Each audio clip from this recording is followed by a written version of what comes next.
بسم اللہ الرحمن الرحیم۔ صحیح بخاری اور صحیح مسلم میں سیدنا ابو ہریرہ سے مروی ہے کہ رسول اکرم صلی اللہ علیہ وآلہ وسلم نے ارشاد فرمایا، پوری تاریخ انسانی میں صرف 3 بچوں نے گہوارے میں گفتگو کی ہے۔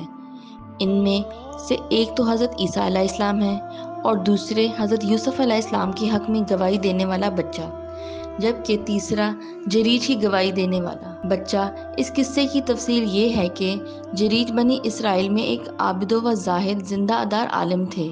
انہوں نے آبادی سے باہر ایک جھونپڑی نما گھر بنا لیا تھا۔ ایک دن وہ عبادت میں مشغول تھے، ان کی والدہ ایک لمبی مسافت طے کر کے ان سے ملنے آئی اور آواز دی، جریج۔ جریج نے دل میں کہا، یا الہی، میری ماں پکار رہی ہے اور میں اس وقت نماز میں مشغول ہوں۔ بہرحال وہ اپنی ثابت ریت کے مطابق نماز پڑھتے رہے اور ماں کی پکار کا جواب نہیں دیا تو ماں واپس چلی گئی۔ دوسرے دن، پھر تیسرے دن، حتیٰ کہ چوتھے دن بھی جریج نماز پڑھ رہے تھے اور ماں کو کوئی جواب نہ دیا۔ چوتھے دن جب جواب نہ دیا تو اس کی ماں نے بد دعا دی اور واپس چلی گئی۔ بنی اسرائیل میں جریج کے بارے میں چہ منگویاں ہونے لگی۔ وہ جریج کی عبادت پر حسد کرنے لگے۔ اس کی ماں کی بد دعا کے بعد بنی اسرائیل ان کی پاکیزہ زندگی کو داغدار کرنے کی منصوبہ بندی کرنے لگے۔ ان لوگوں کی بستی میں ایک فحاشہ بھی رہتی تھی۔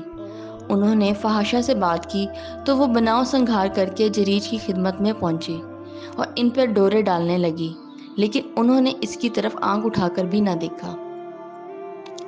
اب فحاشہ نے ایک اور چال چلی اور ایک چرواہے کے پاس گئی۔ اس چرواہے نے فحاشہ کے ساتھ بدکاری کی اور وہ حاملہ ہو گئی۔ بچہ پیدا ہوا تو اس نے کہنا شروع کر دیا کہ یہ بچہ جریج کا ہے۔ بنی اسرائیل جریج کے رسوا کرنے کی طاق میں تھے۔ یہ خبر سنتے ہی وہ جریج پر چڑھ دوڑے اور اسے باہر گھسیٹ کر لے آئے۔ جریج نے کہا، مجھے کیوں مار رہے ہو؟ یہودیوں نے کہا، تم نے اس بدکار عورت سے منہ کالا کیا ہے، یہ بچہ تمہارے اس گناہ کا نتیجہ ہے۔ اس نے کہا کہ تم اس بچے کو میرے پاس لاؤ۔ لوگ اس بچے کو اس کے پاس لے آئے۔ جریج نے کہا، مجھے نماز پڑھ لینے دو۔ وہ نماز پڑھ کر بچے کے پاس آئے اور اس کا پیٹ دبایا اور پوچھا، تیرا باپ کون ہے؟ خدا کی قدرت سے وہ شیرخوار بچہ بول اٹھا کہ اس کا باپ فلاں چرواہا ہے۔ بچے کی گفتگو سنتے ہی لوگ سخت نادام پریشان ہوئے اور جریج کو بوسہ دینے لگے۔ لوگوں نے کہا، ہم آپ کی عبادت گاہ سونے کی بنا دیں گے۔ جریج نے کہا، نہیں، بلکہ ویسے ہی بنا دو جیسے پہلے تھی۔ اس واقعے سے معلوم ہوا، نیک عبادت گزار آدمی کی دعا خدائے بزرگ و برتر قبول فرماتے ہیں۔